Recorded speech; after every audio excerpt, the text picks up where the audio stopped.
table siam kan Zirna ama sabera chuan all programs kan kal lenga Microsoft Office Word ta kan kal lenga table kan siam don ni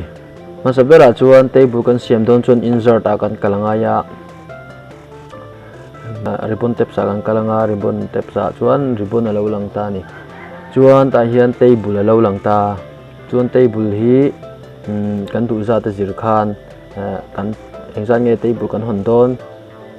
lai mấy trang po hena siam mấy thei ta ti khan kan du chuan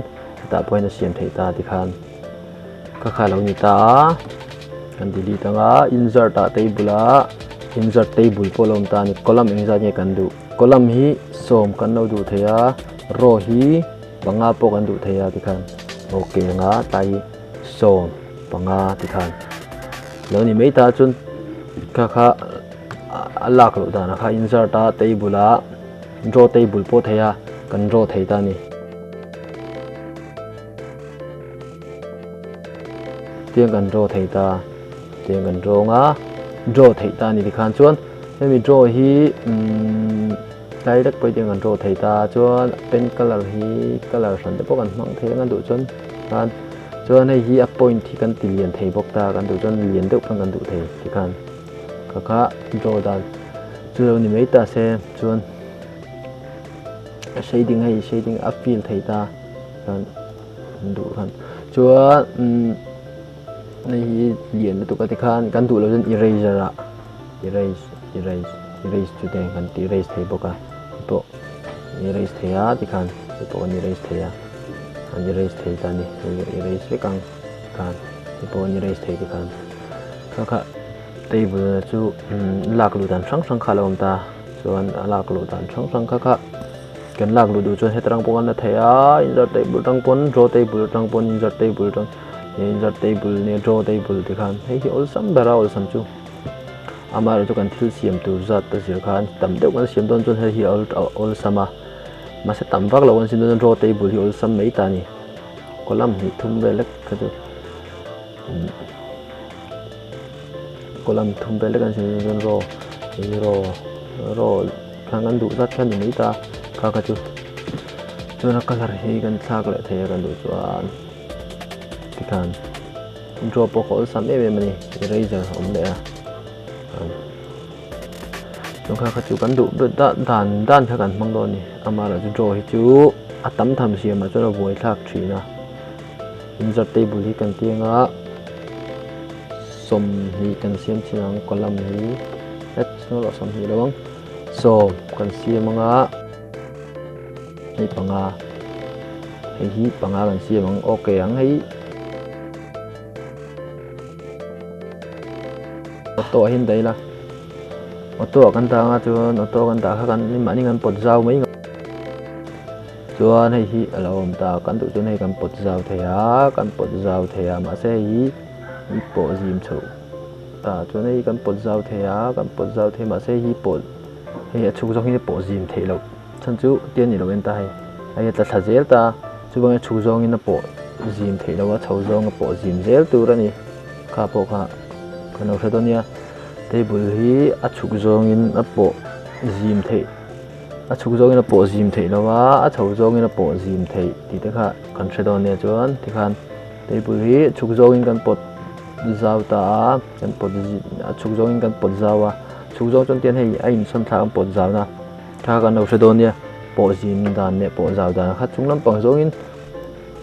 lo po zau tu ngat ngat kha chon chung zong ti khan hei po hnuai zong in lo po helai mi in kar hi helai in kar hi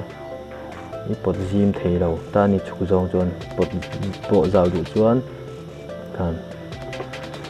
po zim du po ti khan lo ta chuan hei lo po zim na khan ni mai ta chuan ta hian rang hei tai table style rang om ta hi chu table style rang kha lo ma chu tan khan kha ka chu lo mang thei mai don ta table style rang kha ma chuan layout ta kan kala helai mi hi erase po kan mang thei kan du chuan ma se control z kan erase lawin layout ta kan kalanga kan double click mai ang eraser kha eraser lo ang chuan hi ama lo hian mun dang ang click nga kan double click khan lo re mai don ta chuan ta hian hi kan select phei vek anga hi layout ta kan kalanga merge cells kan merge ani ti kan samdo khan da thei ati thei bok ta chuan hei insert above te insert left insert below insert right oma chuan split cells oma split cells hi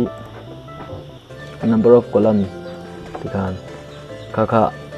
split cells man tangkai na lamita split cells a true kan da hian columns number columns kan true kan split thei ta kha kan du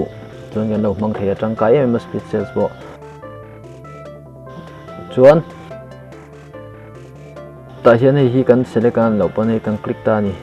insert left left lo ta chuan hi tang click anga insert right kan ti lenga kan chuan hi insert below ti kan chuan kan da bel tu chuan insert below kan chuan hi kan tap kan mat khan tap kan me po khan heta kan da kan heta tap kan me po khan lo bel tan kan chuan hi kan select thei ta table hi chumi chu a hei ta hi kan da hian thei ta kan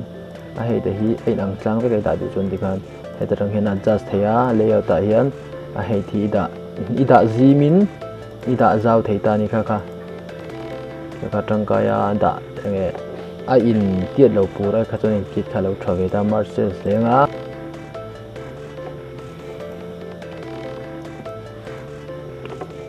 delete cells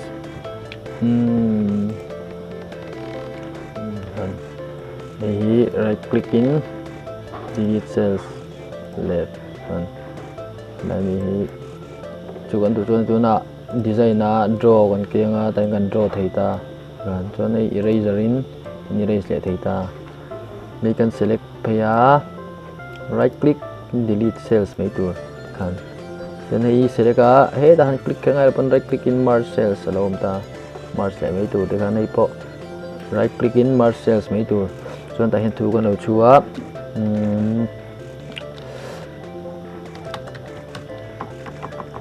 table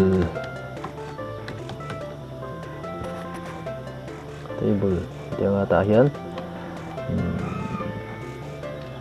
table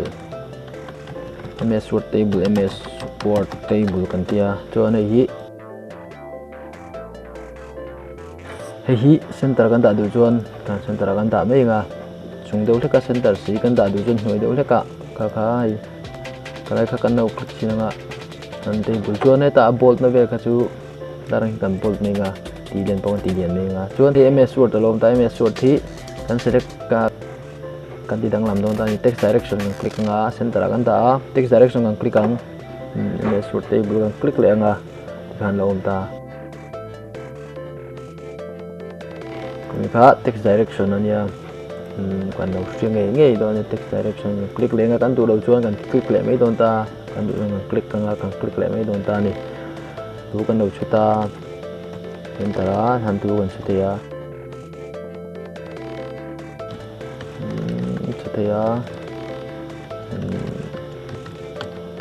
tep mang kan tu kan chua sorry chua tu kan chuta thu zir kan nei table po khalo ni zau ve chata text po hi amalte te chang lo ni select all ve kanga kan select anga ta hi ti te ho thei ta du ni bol tho thei du chon center a po ta ni da de ma se center ta khan hei lo dik lo layout tai kalanga center ai da nga lo dik thua mai don ta ni ka table lom dan chu lo ni ta chuan helai te hi lo du ta hian design a eraser lo in draw table ta hian lo rin phei ta tai mi hi delete du ta hen number te lo da ta 5 4